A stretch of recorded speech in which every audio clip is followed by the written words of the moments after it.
उसकी दुनिया उजड़ गई, उसके लिए 25 लाख क्या माने रखता है? क्या 25 लाख?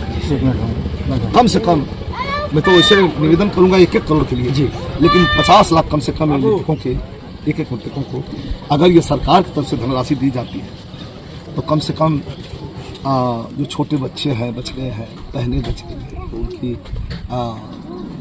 वाइफ बच गई है, बूढ़े माता पिता हैं, ऊन में बैठ के बिलख रहे हैं। मैं आपके यूट्यूब के माध्यम से मैं सरकार से अपील करता हूँ, निवेदन करता हूँ कि जल्द से संज्ञान में लें और मृतकों को जरूर धनराशि।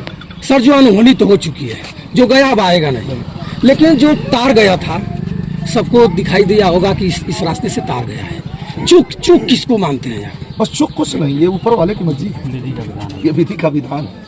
जो लिखा है वो टलेगा नहीं। मंडप तो दूर होना चाहिए था, अच्छा बांस तो छोटा भी लगाना चाहिए था, लेकिन ये तो वो चला रहा है उन्हीं ना, ये बहाना है। ऐसी बहाने ये चार लोगों को हमारे पास आना है, तो सब उसकी मर्जी है, उसकी मर्जी के खिलाफ कुछ नहीं होता। अब मैं अभी एक हमारे कर्नल साहब थे कि ब्रिगेडियर थे, मिले थे जी, उनका एक हाथ जी हमारे ही क्षेत्र से, हाँ 24 घंटा तक बताया है कि गोली लगी थी, एक हाथ ये नहीं था, ये भी हाथ की अंगुलियां सब जल गई हैं, कट गई हैं। और जब नहीं लिखा होगा तो कोई मार नहीं सकता, और जब ऊपर वाले कहाँ से पूरा है तो उसको कोई बचा नहीं सकता। सर जी कहा गया है कि जितने कोट करी चतुराई विधि का लिखल मिट न जाए। आप हमेशा कहते रहते हैं। एक लास्ट सवाल आपसे हमारा रहेगा सर, आप बहुत लोगों के मृतक होने के बाद श्रद्धांजलि गीत गाए हैं। मैं आपसे अपने चैनल के माध्यम से और इस क्षेत्र के जनता के माध्यम से कहना चाहूँगा आपसे कि एक आप समय दे करके और चारों मृतक के नाम से एक श्रद्धांजलि गीत, चारों भाइयों के नाम से मैं जरूर श्रद्धांजलि गीत, लेकिन मैं आपको कैसे बताऊं, मेरे भाई हैं, मैं कह नहीं पा रहा हूं, मैं कितना द्रवित हूं, लेकिन फिर भी आपने जब ये सवाल रख दिया तो मैं कोशिश करके जरूर इसे सफल, लेकिन मैं गा नहीं पाऊंगा। मेरे मन में बहुत कष्ट है, थोड़ा सा रुक जाइए। सर हम समझ रहे हैं आपकी वेदना को, समझ रहे हैं, थोड़ा सा रुक जाइए, और थोड़ा रुकने के बाद में जब मैं थोड़ा सा रिलैक्स होता हूँ तो मैं कभी जिसे लिखवा के और जरूर उनको अपने गीत के माध्यम से श्रद्धांजलि दूंगा। राष्ट्रीय अध्यक्ष अखिलेश यादव जी जरूर आएंगे। 27 तारीख को मैं जा रहा हूँ और जा करके लिखित रूप से, हालांकि उनके पास सूचना पहुँच गई, क्योंकि वो खुद हमसे शाम तक मैसेज में गए नहीं, हम कल सुबह जाऊँगे श्रद्धांजलि दूंगा, तो हमें लगता है कि उनको भी आना है।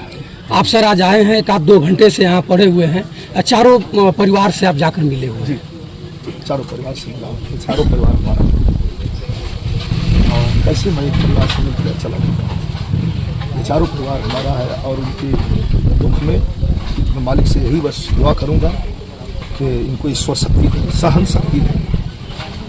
जिनका जवान बेटा इस दुनिया से चला जाता है, समझाने वाले आते हैं, समझा के चले जाते हैं, लेकिन उनके आत्मा से, उनके दिल से पूछिएगा, इस धरती पर इससे बड़ा बोझ कोई रहा ही नहीं। ये सबसे बड़ा बोझ है, पहाड़ से भी ज्यादा बोझ है, ये सबसे बड़ा बोझ है। हम लोग आ रहे हैं, संवेदना व्यक्त कर रहे हैं, समझा रहे हैं कि थोड़ा कठोर हो जाइए, थोड़ा अपने आप को संभालिए, लेकिन हम खुद नहीं संभलने के लायक हैं। भला ऐसा भी होता है क्या? एक परिवार के दो भाई के बीच में एक बेटी है, दोनों जवान हमारी बहुएं हैं, दोनों भाई एक ही साथ छोड़ के चले गए। उस परिवार को क्या कह के हम और आप क्या समझाएं? है कोई कुछ नहीं सर, क्या कह के समझाएं? उनको क्या कहा जाए, कैसे उनको संतोष दिया जाए, क्या कह के उनको चुप करा दिया जाए? मेरे पास तो कोई शब्द नहीं है, अगर किसी के पास तो बता दिया।